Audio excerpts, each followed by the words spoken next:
All right. Hello, everybody. Hope we're all okay hearing this. And welcome to the first session of Connections Online 2022. We're doing things a little differently this year, and this year's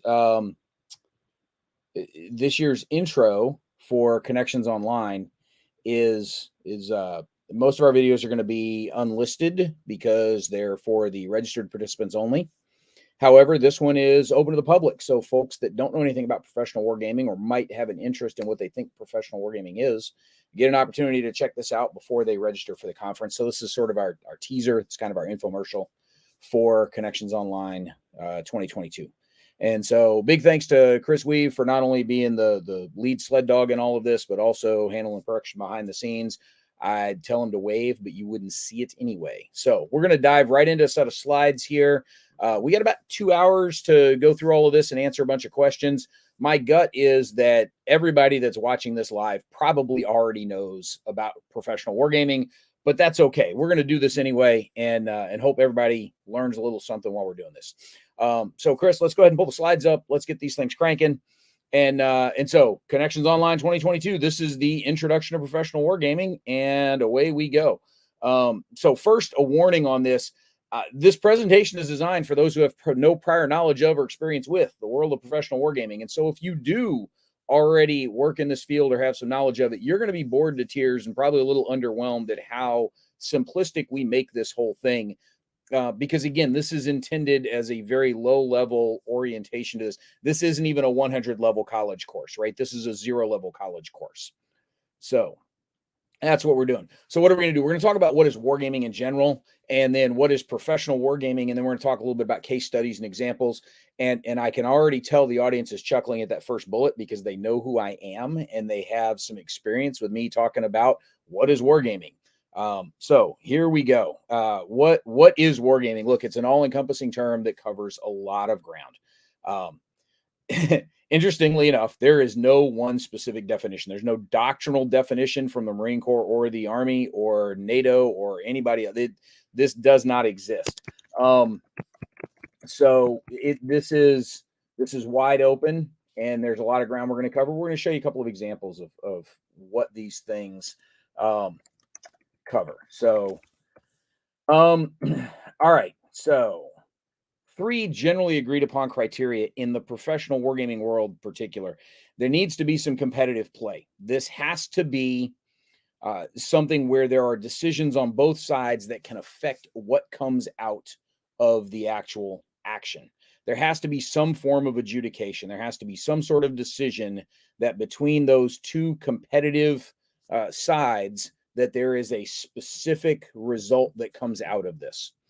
And there needs to be some record keeping. And this is one of the things that's very different in the professional realm versus the hobby or commercial realm. The professionals are doing this for a particular reason. We're going to talk about a lot of the different reasons in which they do it, but you need some form of record keeping as a part of this on the professional side, because this is what helps drive the knowledge gain that you get from wargaming. So one definition that was published by a RAND think tank several years ago, 4 years ago, I think, consists of actors who make decisions in an environment they seek to affect using rules that govern what decisions they can make and adjudication models that specify how actions affect both the actors and the environment. And that's very academic, but look, it's coming from RAND. That's what you get. And so this is one definition of what some wargaming is in the professional sense. Now, you'll notice nowhere in there does it say you get to blow stuff up. Because not all professional wargaming revolves around kinetic action. It's not all just combat. There's a variety of wargaming that we deal with in the professional realm that is not 100% just kinetic action, and that's totally fine. So what do we have? Another definition, Peter Perla, the man who literally wrote a book on wargaming, because he's a really smart dude, and that's kind of his shtick.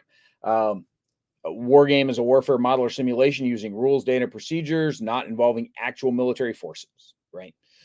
which in which the flow of events is affected by and in turn affects decisions made during the course of those events by players representing the opposite sides. So there are a variety of different definitions. that we run into for professional wargaming. The key is there's no one universal agreed upon omnipotent definition. The second piece of this is there's some room for variability, and that's okay. And the final piece to keep in mind in all of this is that while we are calling it wargaming, one of the things you're going to see as a consistent trend throughout Connections Online and in the professional realm is that wargaming is not just blowing stuff up. There's a variety of interactive components in the wargaming world that are not purely kinetic action, and in fact may specifically avoid kinetic action as a part of all of this. That doesn't stop us from calling it wargaming because it still fits these definitions of opposed free actors with some form of adjudication model that tell us what happens as a result of the decisions they make. And one of the things around wargaming that center mass is very easy, right? We all kind of have a sense of, well, this is wargaming, right? This is something that we see in the hobby realm a lot also. This is wargaming, right? Hexes, counters, CRTs, dice. Like we sort of know what that center mass, the target is. But like a lot of things out there, the further you get from the center of mass, the fuzzier the picture can get. Flight sims may not be wargaming. They might be wargaming. It depends on how they're being used. If you're using it as a training tool for actual combat and you have opposed actors making decisions, then you're in the realm of wargaming. But if this is just a flight instrumentation checkout where somebody's getting used to the controls and the buttonology of what's going on in the cockpit, that may not qualify as wargaming, even though you're using the same tool. And so that center mass, again, very well defined and well understood by many people. But if you get overly bound to definitions, the further you get from that center mass, the fuzzier the picture gets and the more arguments you're going to end up in. Trust me, I've been in a lot of them. All right, so there are a lot of things that we can do with professional wargaming, and this is stuff we're going to talk about here in just a second. We just gave you an example of a training tool. You can do training tools and practice repetitions for certain things. You can use wargaming in a concept development focus for course of action comparison. That is a very specific, defined use of wargaming that's actually in the doctrinal manuals. You can use them for evaluation. We can grade folks on a test based on how they perform in war games. We can use them for science and technology exploration. We can use them to help drive strategic discussions. So these are a lot of different things that we can do with the war games that are kind of center mass. And as we start to expand from that center mass towards those fuzzier edges that aren't always perfectly in focus. All right. So what is professional wargaming? So look, there's plenty of argument in the hobby wargaming world, and I know some of the folks that are in the chat right now have been in some of those discussions, and we've even got recordings of us having those, which we will append to this YouTube video after the fact. We'll put the link in the comments. Professional or practitioner wargaming, you're going to hear the terms used interchangeably by many of the folks here at Connections Online. One of the reasons for it is professional wargaming makes it sound like you're drawing a paycheck for playing war games. And while that's kind of true, it's not like there's some sort of pro circuit out there of traveling Panzerblitz exhibitions or something where people are getting paid for playing like they do with playing tennis. And so some folks try to shy away from the professional term and prefer the term practitioner. These are folks that are actually using wargaming in the course of a professional practice. So they can be used in a government capacity. Obviously, the default assumption everybody makes is sort of the national security realm, the DoD, but we also use them in a variety of other government contexts. They can be used in business contexts. Business wargaming is something we're going to talk about during Connections Online 2022 here, where business wargaming is making those decisions, those opposed adversarial decisions, rolling forward through a variety of business concepts or business exploration in a purely commercial sense. And that's okay. We also use them in an educational context. Colleges and universities use them quite a bit, and they will use them as an in-class teaching tool. They may use them as a project where you have to design a game as a part of learning about wargaming. You'll also find NGOs will use these things as a part of their training and professional development purposes for their members as well. They are almost universally focused on a specific purpose. and its purpose is almost never entertainment. We are focused towards some of those things you saw on a previous slide. We're going to get into a bunch of them here in just a minute, in terms of digging into concept exploration or analyzing courses of action or training a specific skill. And while games can make the interactivity of games can make the training experience more engaging, more entertaining, more enjoyable, the focus is not on entertainment. That's a happy byproduct. They will sometimes be custom developed for a single usage. You will spend 6, 8, 10, 12 weeks, whatever it is, building a fairly detailed model for a specific war game. You'll run it that once for your customer, and that's it. And then you flush it and you move on to the next project. There's plenty of times where that happens in the professional world. We've had some folks from Center for Naval Analysis on podcasts before talking about this.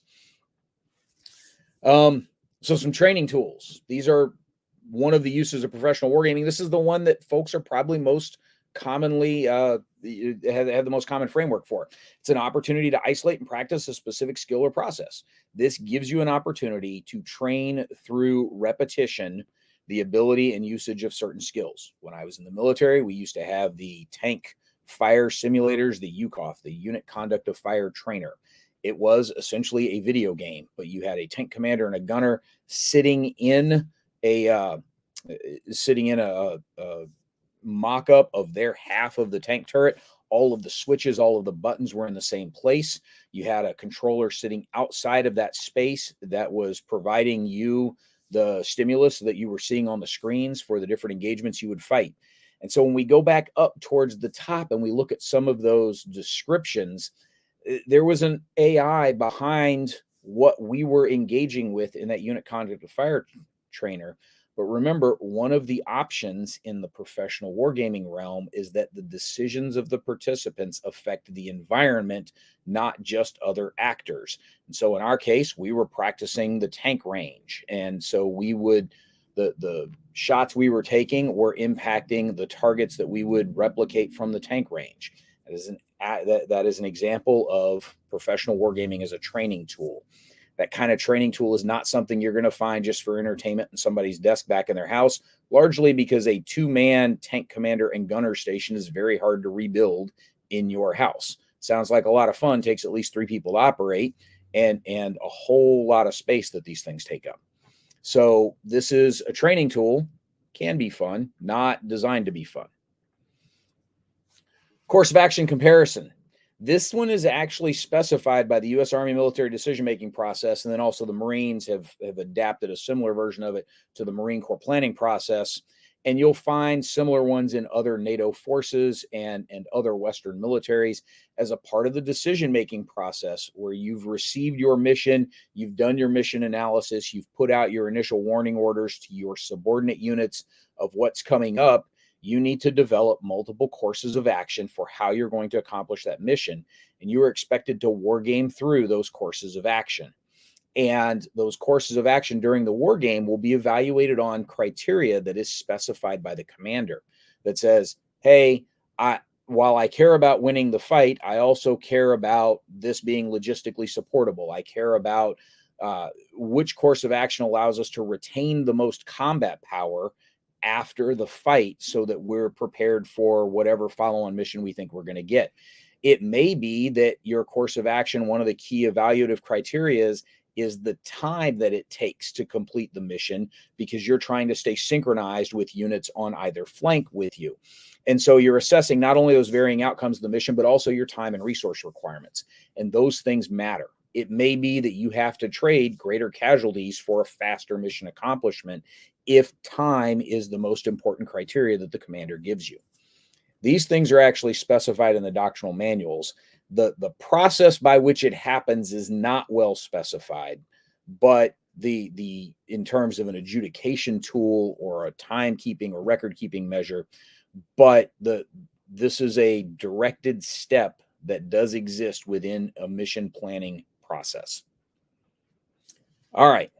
So evaluation, like this is the easiest one for us to all conceptualize. We use these things as a grading tool to measure someone's ability. We're going to use this game or the whatever war game or tool we're using here The higher performers get better grades, the lower performers get worse grades. And that's pretty cut and dried. That's not common in the military. You might think otherwise, but it really isn't that common in the military. But you may find that in business applications. You may find that in other governmental locations. Concept introduction. So this is one that a lot of people don't think about until you get into the educational world, but it allows you to introduce a new idea to those participants by dropping them right in the middle of it. Hey, we're going to try and figure out how this certain concept works by playing a game about it. And we'll come back to this in one of the case studies in a few minutes, but it gives the participants a sense of the importance of the concept right up front so that they get a very real understanding of how those concepts affect the things that the decisions that they're making. And they can see the actual results of those decisions through the course of the game. All right. Team building. This is something that we've done plenty in a variety of different contexts. Sometimes team building is a trip to the bowling alley. Sometimes team building is playing a professional war game that allows those members of the team to sort of bond and develop a better understanding of each other and a better working relationship with each other. This is definitely an important thing in ad hoc teams where these aren't regular recurring professional relationships, but may be thrown together for the purpose of a specific event. An example you run into throughout the world is disaster relief, emergency preparedness kinds of exercises where it's not necessarily about working with that specific person from the American Red Cross while responding to a major disaster, but working with someone from the Red Cross that gives you an understanding of the kinds of capabilities that they can bring to the event, the kinds of limitations they might have as a part of that, the best ways in which they can coordinate with you, their internal decision-making processes and how they might affect the information they can and can't give you on the, as you're interacting with them. So team building can work both internal to your team and across wider teams. And professional war games can serve as an important function for that, especially with those ad hoc teams that start to cross agency and organizational lines. All right, analytical wargaming. So this is the ability to explore concept, problem, situation, or event. This is a very frequently used type of professional wargaming, especially at the higher levels in government and NGOs. But it is one of the most misunderstood by folks whose primary exposure to the wargaming world has been in the hobby and commercial realm. And again, one of the links we'll add to this, John Compton has done a fantastic long explanation of what analytical wargaming is and what it can do for you and how it can work. And I don't want to contradict any of the stuff that John has said because he does this for a living and he does a great job of it. So we'll include that link with this video once it's done and is posted for the public. Analytical wargaming doesn't tell us what to think, but rather what to think about. It's one of the case studies we'll discuss here in a few minutes as a part of this presentation. But analytical wargaming is sort of writing hypothetical futures by actually playing out the decision making as it goes. The State Department actually uses this quite a bit. And so we'll take a current situation and we'll actually put folks on either side and have that opposed adversarial relationship through that decision making. And in the course of that decision making, the idea is to look for insights into what kinds of information or what kinds of decisions are important as we roll forward through the scenario. Not necessarily that X decision is the appropriate decision in every case where Y is present, but rather the fact that X is the kind of decision we need to make. And so we need to be able to gather the best information possible to make those decisions. This is an example of where record keeping is very important and is necessary going forward, because capturing those underlying lessons of what information matters and what kinds of decisions matter is very important to the folks in an analytical war game. So again, this is not trying to be predictive in the outcomes that can be generated from the decisions. This is trying to identify the decisions that need to be made so that you can be best prepared for them when they come up later. All right. Rehearsals. Look, this is a repetition of an existing plan to ensure a common understanding. You deal with this a lot in the military. You may also deal with it a lot in NGO environments. You may deal with it a lot with your local civil authorities. When it's time for the St. Patrick's Day parade through downtown, they're going to gather the police folks. They're going to gather the heads of the organizations that are part of those parades. They're going to gather fire and EMS, and they're going to throw a map out on the table, and they're going to war game their way through. How is this supposed to happen?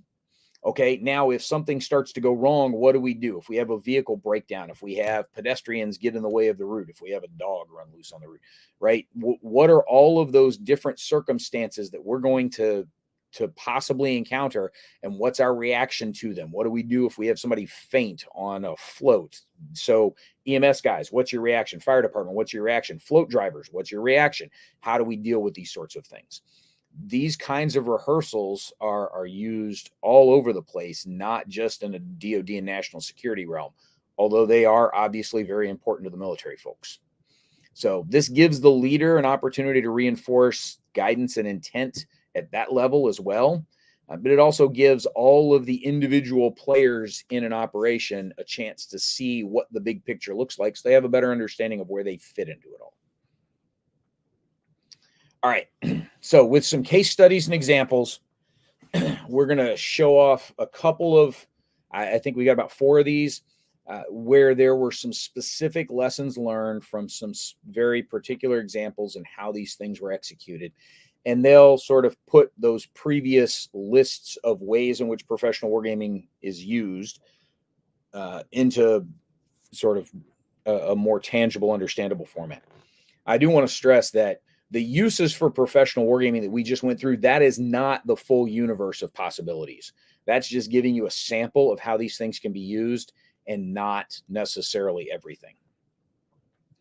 So the U.S. Navy before and during World War II. There's this famous Nimitz quote that nothing that happened during the war was a surprise except for the kamikaze tactics. That's something that Nimitz was talking about the interwar wargaming that the U.S. Navy did between World War I and World War II, with the possibility of Japan as an aggressor. For what it's worth, the U.S. Navy also wargamed the possibility of Great Britain as an aggressor between the wars, because the U.S. Navy is very thorough about their wargaming. It's something that they do as well or better than any of the other military services out there. Nimitz's quote is pretty famous, but it's also very much aimed at the strategic level, like the Japanese trying to seize certain locations for certain types of purposes was pretty well wargamed by the Navy, because that strategic level intent was well understood. But down at the operational level, the U.S. Navy wargaming was not as predictive as that Nimitz quote gives them credit for.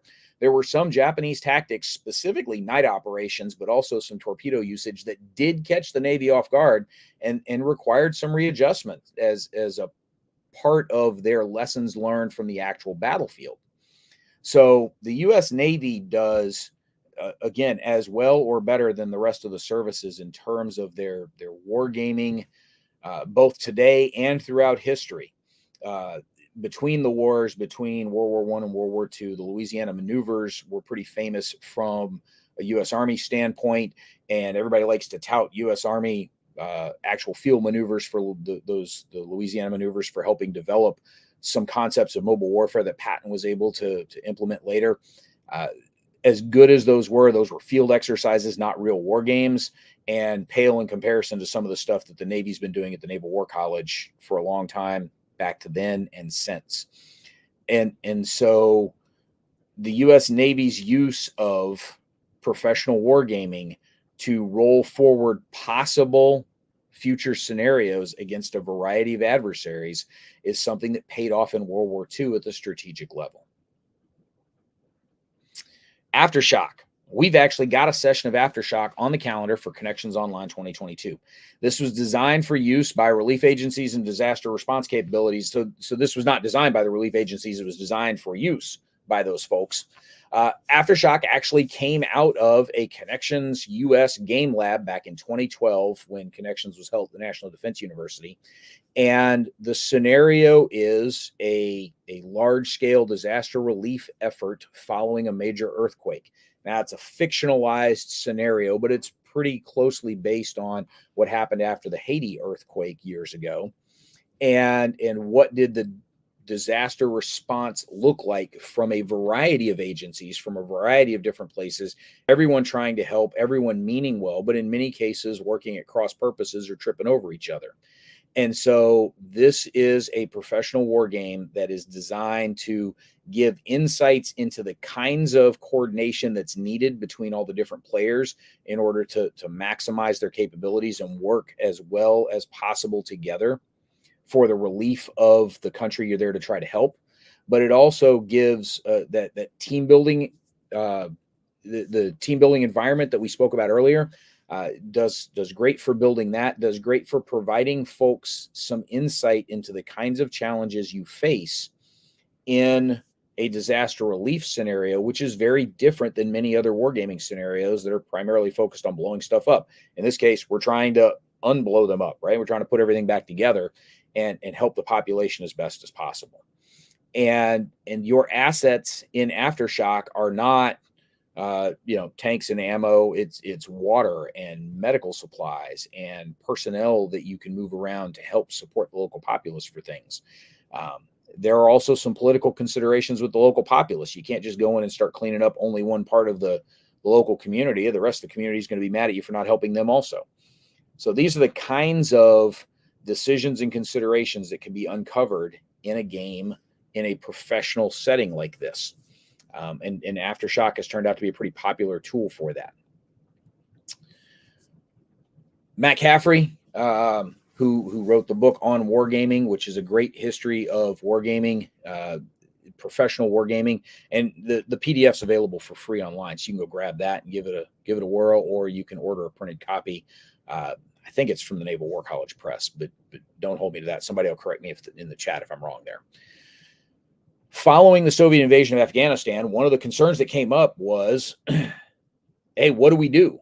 Like, do we want to do anything? Do we need to shoot a nuke at the Russians rolling into Afghanistan back in 1980? Maybe we just boycott the Olympics. Maybe we do something else. One of the things that the war games around possible courses of action all exposed is anything we wanted to do, we being the U.S., wanted to do in and around the Middle East in 1979, 1980, 1981, severely constrained by a lack of logistical footprint in the theater.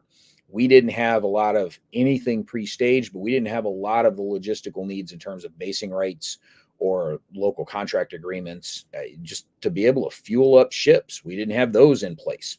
There were a lot of things that were not out there that we needed to support a rapid response into the Middle East.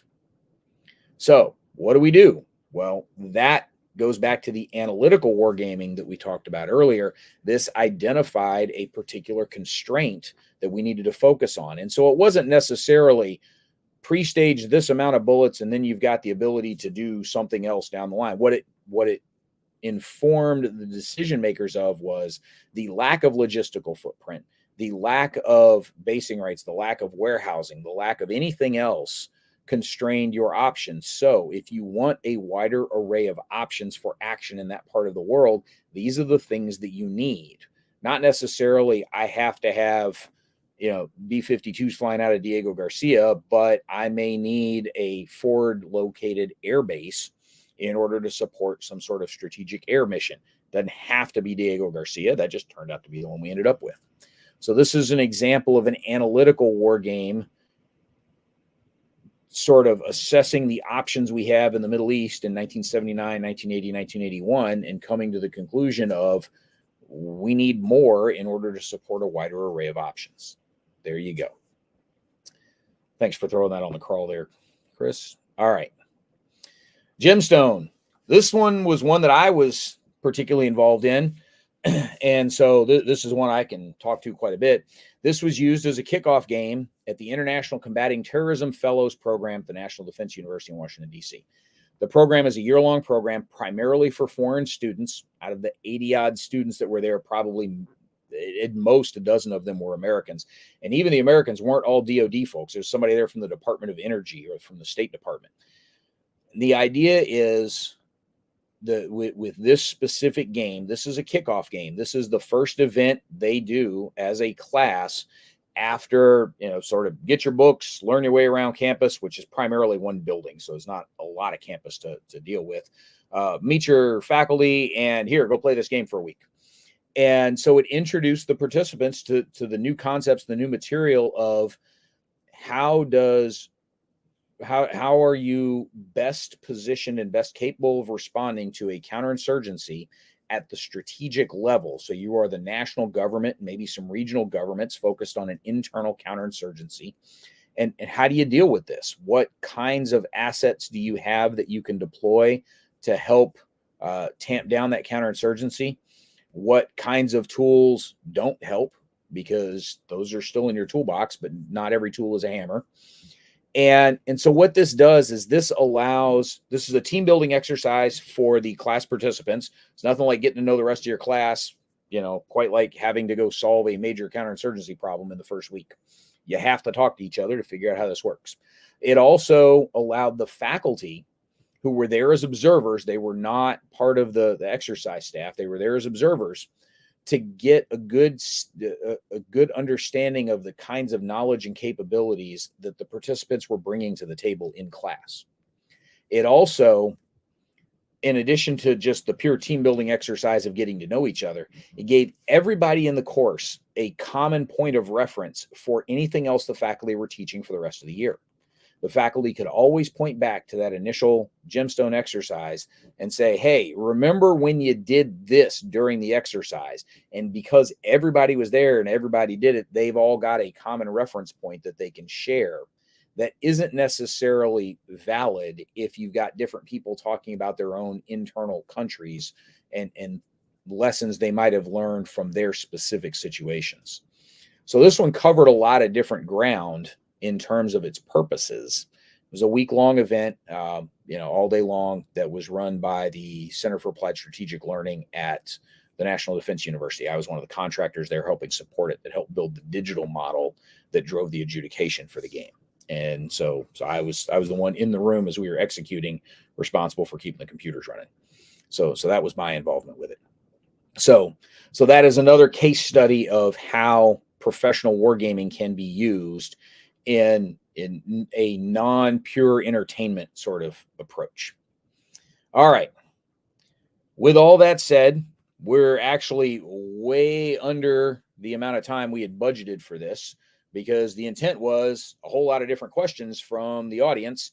And Chris is welcome to jump on screen and help answer some of these questions as well, because he's done this a lot longer than I have. We got 22 folks watching now. Anybody's got questions, throw them in the chat. We will be happy to answer whatever we can. And if we don't know, we'll make up something that sounds convincing. So, all right. Chris, I don't know what kinds of questions we've had show up in the chat over there, but if anything, or if people are just making fun of how fast I was going here. No, there really hasn't been a whole lot of questions that have shown up in the chat, but there has been a sort of robust discussion from a lot of the usual suspects, plus a few names I haven't seen before, discussing various things that you mentioned, talking about the U.S. Navy pre-World War II. I made the observation that it's really hard to think of the things you haven't thought of yet. Yeah. And that war games have the problem of having people not being able to think of the things they haven't thought of yet. Although it is one of the main strengths of wargaming that you bring in a bunch of people and you put them in a competitive environment where they're sort of motivated to think at their best. And they have a tendency, people in that environment have a tendency to think of things they haven't thought of previously. Yeah. And so everybody liked to make fun of Donald Rumsfeld for his known knowns and known unknowns and unknown unknowns, but that's exactly what you're talking about there. Oh yeah, he was perfectly, and what he said not only made a whole lot of sense, it also wasn't something that he came up with, right? Engineers talk about, there's the things that we know how to do, and there's the things we know that we don't know how to do, and there's the things that we don't know that we need to know how to do yet, right? Yep. Any aircraft designer will talk to you about that stuff. So let's see. We have a question from a person with an improbable name.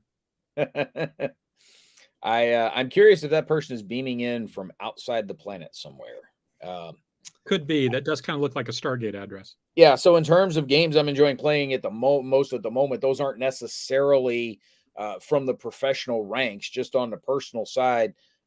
Look, over at the Armchair Dragoons, I'm involved in a couple of different Civ 6 multiplayer games, and those are a lot of fun, in part because there's a bunch of us all playing together in the same shared multiplayer game.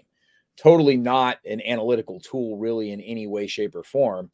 That said, in terms of a historical understanding, again, going back to Matt Caffrey, Matt likes to tell the story of his son sort of figuring out through playing one of the Civilization games the impact that railroads had on military mobilization. That suddenly, because railroads gave you massive strategic movement bonuses in how fast you could ship units around your entire nation and around the area where you had those railroads built, that you suddenly didn't have to leave a garrison in every town. That as soon as a town started to get attacked, you had the ability to shift forces around pretty hugely in terms of great strategic maneuverability using those railroads. And so that was an example of a solid historical lesson that was learned through the use in a particular game. So commercial war games tend to get used the most in professional circles. So there's two big examples of ones that are out there. The Next War series from Mitchell Land, who Mo's sort of stirring the pot here a little bit because he's got Mitchell Land on his panel tomorrow talking about innovations in hobby wargaming. So Mo probably knew we were going to be answering with Mitchell as a part of this. And he was just trying to lead us on there. But the Next War games definitely have some attractors there. Look, Command PE, the Command Professional Edition, which is the outgrowth of Command Modern Air and Naval Operations. It's the new version of it that had rolled forward. It is the spiritual successor to Harpoon. And many of the devs that worked on Command are guys that had previously worked on Harpoon. How they got here from there is a long and sordid tale best told over a alcoholic beverage.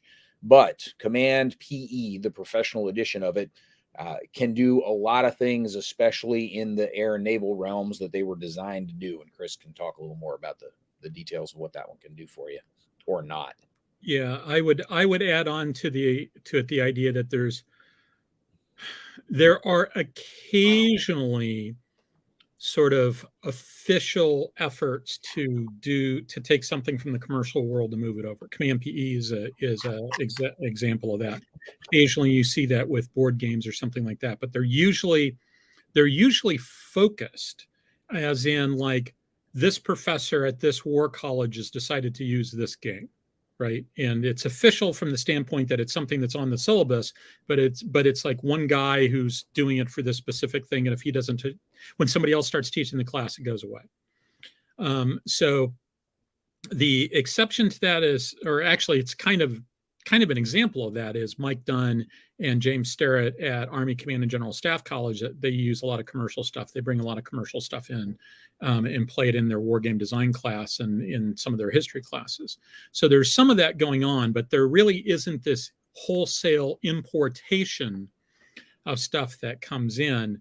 There's lots of anecdote, right? But there's not really something I'd say is a trend. Yeah, there's not a great organized feature of this. Hang on, Jeff, before we get to that one, Jeff Wesovich had a follow-on question for Mo there in terms of games that aren't modern warfare related. Again, some, depending on how you want to define modern.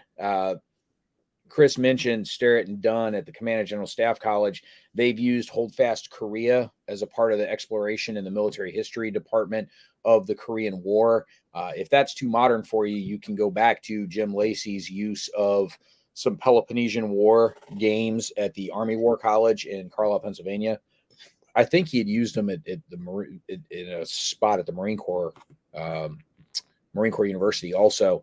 And Lacey had written an article about this 5-6 years ago that the Peloponnesian War, you study the history of the Peloponnesian War, and there's a whole lot of fighting going on the Greek peninsula, as well as a little bit over in Anatolia. And suddenly out of nowhere, somebody sails across the ocean, goes and attacks Sicily.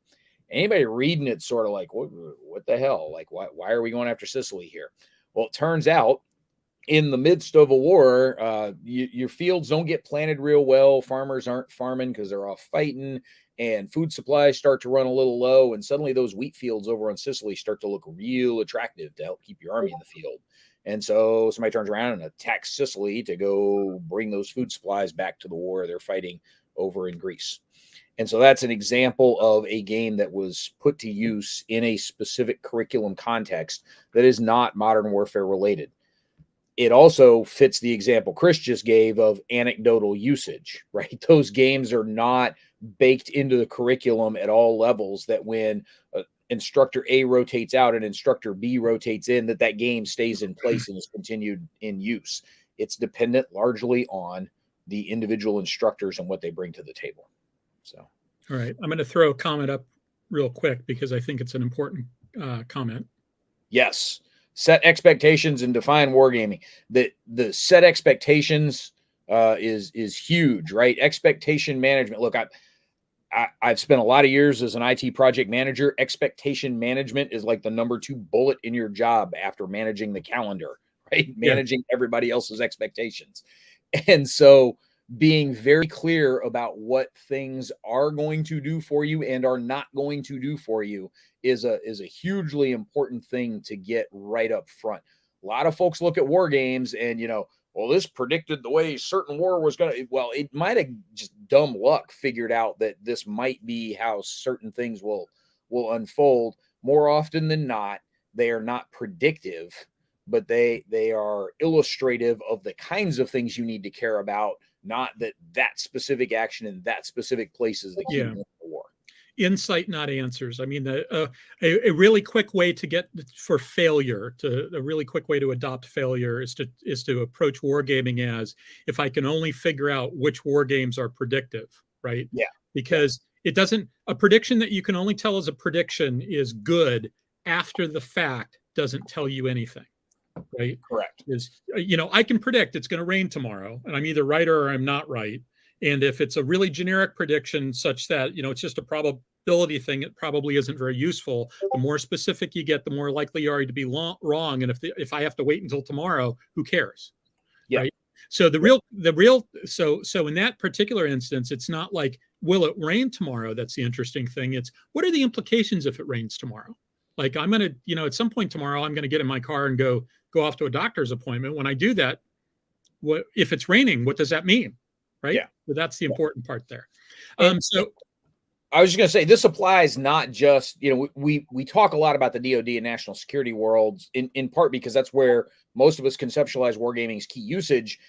This is also very true in the business environment. Also, it doesn't tell you make this decision for this best business outcome, but what it can identify is, these are important decisions and you need to focus on gathering the best information possible to make the most informed decision around a certain key thing, so that you make the best available decision rolling forward. Not necessarily that option A versus B versus C is the right one, but if you have to choose between A, B, C, and maybe also D, that you gather as much information about them so that when it comes time to make that decision, you're best prepared to do so. Yeah, that makes sense to me. So 2 quick thoughts. One is that I will offer from personal experience, not to imply that I am speaking for my employer, which I never, ever, ever do when I'm on YouTube. But I will offer from personal experience that I know Vince has his act together. He's really, really good when he interacts with his leadership about this stuff. So much so that there's some of us that have said, everybody should be more like Vince. I am not joking when I say that. The second thing is, for those there's been a little bit of a discussion going on Discord that I haven't been able to jump into because I'm busy producing this. But the question for anybody who wants to leave a question, who wants to participate in this year, we're doing it differently. Last year at Connections Online, we had everybody go through Discord and we were constantly cutting and pasting from Discord over to put the questions up. We decided to make the producer's workload a little easier this year. So instead of that, if you've got a question throughout this conference, put it in the chat on YouTube, and hopefully the producers will be able to pull it out, just like I've been doing with this stuff. These are all chat comments. We're not even looking at Discord because it gives us one less thing to look at. There are advantages and disadvantages to that. We decided we were going to try it this way. Next year, we may do it this way. Next year, we may go back. Next year, we may come up with a third way that we haven't yet thought of. But for this year, if you want to ask a question, you have to put it in chat, and then I'll try to pull it over. Speaking of questions, here's another one. I have absolutely no idea what kind of wargaming either Ukraine or Russia did. So there is actually an article from late last month, I think it was. We had included the link to it in one of our Tuesday news dumps over at the Armchair Dragoons, that there are records of, because they got out, the Russian military's wargaming of their operations in Ukraine that sort of presupposed, hey, we've won the war, now what? And so they went straight to jumping into the phase 4 wargaming, and they skipped all of the phase 1, 2, and 3 where they got to actually win the war first. And how would they go about doing a variety of occupying and the legal cover up and justification for closing down the existing Ukrainian government? Who were they going to hunt down? Who were they going to throw in jail? Who were they going to execute? Who were they going to whatever? The record of this war game actually got out. And in the article, I believe it's at foreignpolicy.com, but don't hold me to that for certain. But that is where some of that wargaming was done on the Russian side. As far as the Ukrainians, I got no personal experience with it. I might know who to ask, but I'm not going to get the answer in time for the end of this presentation. One thing that Chris was noting about putting the comments in the YouTube chat, anybody watching this far after the fact instead of watching us live, you can leave questions in the YouTube comments below, but I can't guarantee we're going to see them in any speedy amount of time to get replies to you. We will get replies to you when or if we can, but if you're not catching us live, we're not promising to get answers to you to any of the questions in the chat down in the, not the chat, I'm sorry, in the YouTube video comments down below. So we're still sort of trying to figure out exactly what the best way to interact with people is. And part of it is because there's a difference between the idea of like, are we doing a video on YouTube or are we doing something else that just happens to start off with a video on YouTube? And so that's part of, we're working our way through exactly what we think the long-term interaction method is, or whether there's the need for one. Yeah. So this is actually a really interesting question. What do you think, Brant? Have you ever seen a professional war game not work? A couple of times. I've seen one get unplugged before it actually made it to being in use. It was still under development, and the sponsoring agency pulled the plug on it before it actually got in front of the players. In large part because the data needed to really drive the engine underneath it was not as accessible as initially thought, and was not as quick incoming as was needed to finalize the adjudication model for everything, which was unfortunate. I have seen some fail completely. The challenge is there is rarely the time or the resources in terms of not just dollar figures, but the people available, the locations available to actually, sort of back up and start over. Yeah. That rarely happens. So if something tanks, it just kind of tanks. Everybody learns from it and moves on, and don't speak of it again. So I think most folks will try to get some play tests done before it actually gets in front of the customer as best as time allows. And you can identify a lot of flaws there. But I think once you're into execution, if something goes haywire, it's just you're stuck having to adjust with something being haywire. Yeah, I would say that there are plenty of war games that go south. Some of them go south in a big way. Some of them just have problems here and there. As Brant said, it's really tough to, once you're actually executing, it's tough to make it happen. There's lots of different reasons why things go south. Some of them are preventable, some of them aren't. to the degree that I'm known in the professional wargaming circles, it's mostly because of a paper I wrote in 2004 called Wargame Pathologies. I was the lead author on it. It was something I did at CNA. So if you do a search for Wargame Pathologies and my last name, you'll find an entire paper on how war games can go bad. And on my list of things to do is to put the hood up on that paper, because it's almost 20 years old now. And I've seen a lot of other ways that war games can go bad that I didn't fully explore in that paper. So there's still ways they can go bad. The power of wargaming is that unless it's just, you can usually learn something, right? Mm-hmm. The question isn't, did you learn something? The question is, did what you learned, was it worth the effort you put into it? And I've seen lots of games where some people will say, well, yeah, but we learned such and such. And it's like, yeah, that was a really expensive way to learn that. Yeah. That was a really expensive way to learn that. We left so much money on the table. Well, and one of the places where this comment definitely ties back into an earlier question that Vince had brought up in terms of being very clear about what it is we're trying to do here. More often than not, when you see an assessment of something as a failure, my limited experience, Chris's much broader experience, probably overlaps significantly in that a lot of times people describing something as a failure didn't understand the success criteria to start with.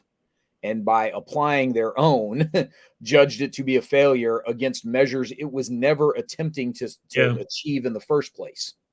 And so that is definitely an issue there. William, I saw this question come up. I'm glad Chris pulled this up here.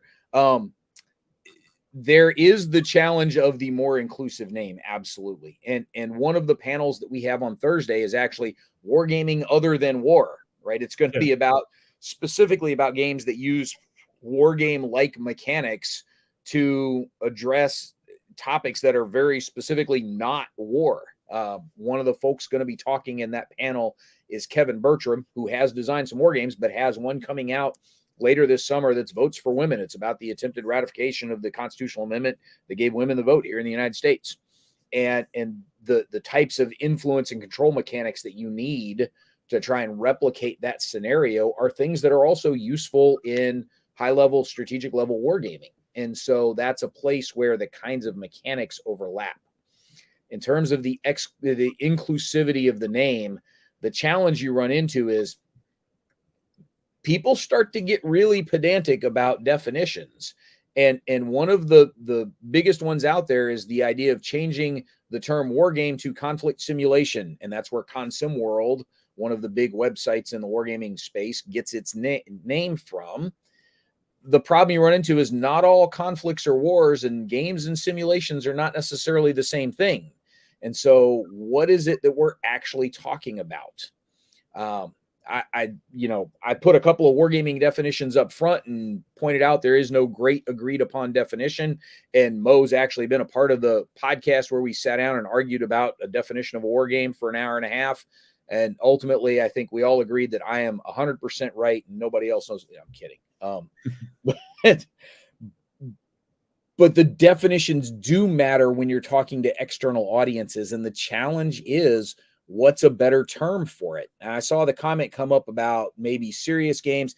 Tabletop exercises is not necessarily appropriate because tabletop exercises aren't necessarily opposed adversarial decision-making processes.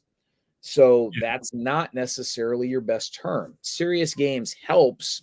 Serious games also is sort of fourth graders learning about the moon landing. And so sort of how do you get the right people in the group hug while keeping the wrong things out of the group hug? The problem we kind of have with this is that we've run into it's a situation right now where war game is as close to a term. It's not perfect, but it's as close to a term that we can use without having to explain what it is. Yeah. Every time we use it, right?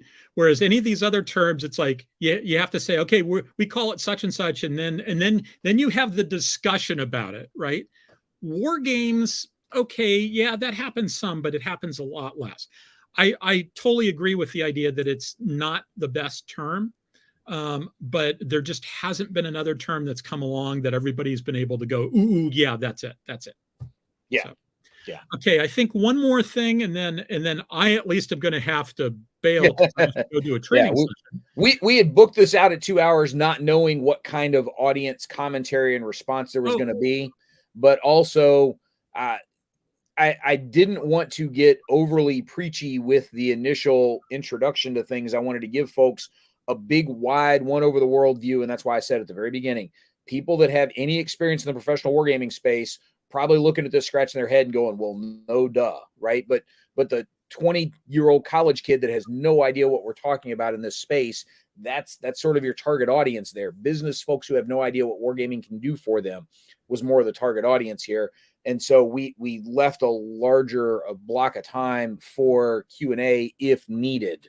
That said, a lot of the questions in here are great questions and quite frankly would fit in really well with a bunch of the panels coming up over the next 3 days.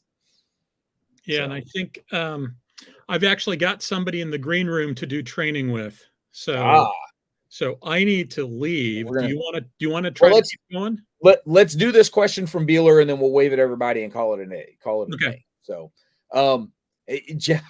Jeff, this is actually one of those things. So the idea of malign wargaming, right? People that intentionally try to screw stuff up can be quite a headache. And I think, Chris, was it Stephen Downs Martin that had done the presentation on malign wargaming not that long ago? I think so. Yeah, that in terms of trying to sort of break the war game. I will tell you, one of the things that I've seen personally in a variety of war game events, you have some participants who, in terms of exploiting the rules, will behave a certain way with the understanding that this is an artificiality in the war game. The specific example I'll use is in one of the war games, one of the teams was actually a little ahead of everybody else in terms of getting their work done. They had made their assessments of their local environment. They had put all of their decisions in place for people to go execute. They had done everything they needed to do a good 45 minutes to an hour ahead of everybody else. Chris, you're waving at stuff and I'm not hearing you. So that was me having a conversation with Uwe Eichhardt on Discord. Gotcha. Discord. Okay, because I'm going to do some training with him. But well, it looked like you were talking and I couldn't hear you, and so I thought maybe we. Yeah, I meant to turn my camera off and I forgot to do that. So in any event, my comment on this is like, you know, players can come in and break the game even if they aren't intentionally trying to, even if they're not malignant, right? So part of the thing is you have to make sure that everybody understands what type of game it's going to be in advance, right? There are some games that are about batting practice, right? There's some games that are about like, we're going to just keep on testing this thing. And it's about testing the thing. It's about testing the thing. It's about testing the thing.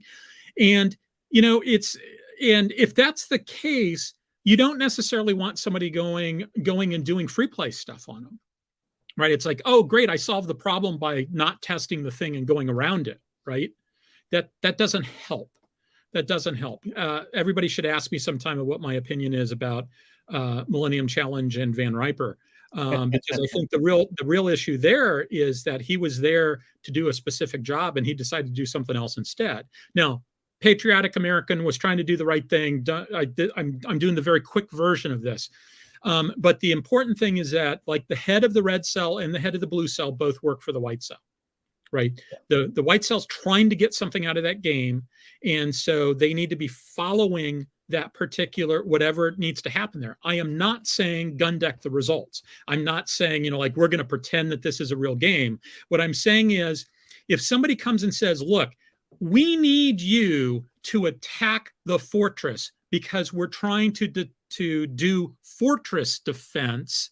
That's what the game is about. So we need you to attack the fortress, like artillery, et cetera, and you sneak in a spy to poison everybody in the fortress, and the fortress falls because, okay, it's useful to know that you've got a vulnerability there. But if I'm the guy who's trying to if I'm the wall manufacturer and I'm trying to test the walls, you didn't test the walls. Yeah, and we got all these people together. We wasted all this blood and treasure to put this thing together, and then you just like made it irrelevant, right? So it's important for the people that are putting the game together to make sure the players understand what their role is. And it's important for those players, if they don't want to be that role, for them to say, you know what, I think you need to find somebody else. Yeah. To go back to the thought that I was after when I thought Chris was when I thought we'd lost audio, that game that I had seen where we had one particular team that was just very efficient and very ahead of everybody else, had a 25-year experience sergeant major as a part of that team. And as these guys were getting ready to turn in all of their information 90 minutes early or so, he stopped them and he sat on it.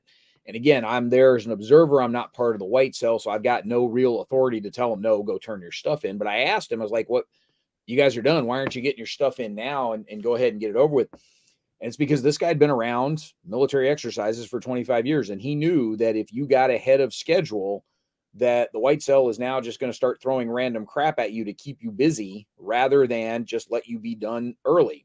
And so the reward for being efficient, the reward for getting your stuff done is here's extra busy work to keep you occupied while everybody else catches up with you. Quite frankly, most of us probably learned that lesson in 4th grade. Yeah. This guy continued to apply it 25 years into his Marine Corps career. And so that's an example of breaking the paradigm by doing the unexpected, sort of exploiting the process. These guys were done. They knew they were done. We could have started on adjudication with them ahead of time and made the white cell's life a little easier, quite honestly. But because of the way in which many military exercises are actually executed, these guys didn't want to get their stuff in early because they knew from experience that meant extra work for them to have to do in the meantime. And this is the reason why I think it's always useful to have a guy with a notebook in the room recording all the sorts of stuff like that, right? Because that is not something you read in the military histories, right? That's not something that shows up on the move sheet that they embargoed their move for 90 minutes because but you know, it might be important later on. It might not be, but it might, you know, it certainly is important to find out things like there's one particular guy who's totally dominating the conversation and everybody else is just sick of him. So they're just off doing their own thing, letting him run the show. Yeah. And so you're not really getting the collective wisdom of the group. You're getting, you know, you're getting Bob. Guy. Yeah. You're getting Bob. I know we said Beeler's question was the last one. I do want to address Pratama. I'm sorry, I'm going to be butchering the name there. I mean, this Pratama's one question real quick. Yes. In terms of being up, have they been somewhat specific? So one of the places where these kinds of war games and interactive exercises have worked well at a very low level is back in grad school, we put together a couple of different exercises on the educational front for public relations curriculum where we had a scenario that we gave. The folks in the class had a couple of different roles, either journalism roles or PR roles for the company. And there was an industrial accident in a local facility.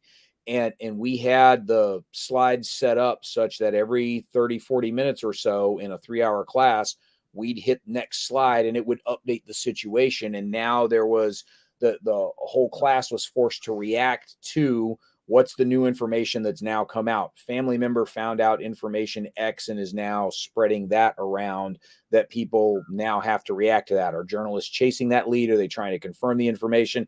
How are the PR guys reacting to it? What's legal telling PR to react to it with? And so here's the next new information. Well, now we've got some additional reaction to that. So the environment continued to change and forced people to react in that individual level skill set, which was way below the strategic education level, right? This is local manufacturing plant with an industrial accident. And that was an example of a very simple, very low overhead sort of simulation that we could put on in a classroom with about a dozen or so students. I don't want to say they were all kids because we had some like 40-year-old folks in there. All we needed was a projector and a PowerPoint presentation, and that scenario continued to update itself over the course of the 2.5 hours that we were playing through it. There were about 10 slides altogether that sort of updated the scenario as we went. Those are the kinds of things that you can generalize to a variety of different subjects, right? Here's the new situation. How do you react? Okay, so here's the next update to that situation. How do you react? You can do that in environmental management. You can do that in an engineering class. You can do that in a PR class. It's a variety of places you can do that. So, and with that, I think we're probably wrapped for today's session. Core events start tomorrow at 10 a.m. You're going to end up seeing the two of us on screen again tomorrow. Yes, because apologize in advance for that. We're kicking off. Yeah, but I got 2 sessions tomorrow, so they're going to see me twice. Again, I want to go ahead and apologize in advance for that. So I do want to thank the folks that were here for us. Greatly appreciate y'all popping in and giving us some good discussion. And to anybody watching this after the fact, I hope this gives you a good overview of what professional wargaming looks like. And if you missed us at this year's Connections Online, you can still come get involved with the Dragoons over at armchairdragoons.com, or following Connections Wargaming on social media, as well as checking out the Connections Wargaming website for the next Connections event if you manage to miss Connections Online with us. All right. Thank you very much, Brant, and we'll see you all tomorrow. Thanks, folks.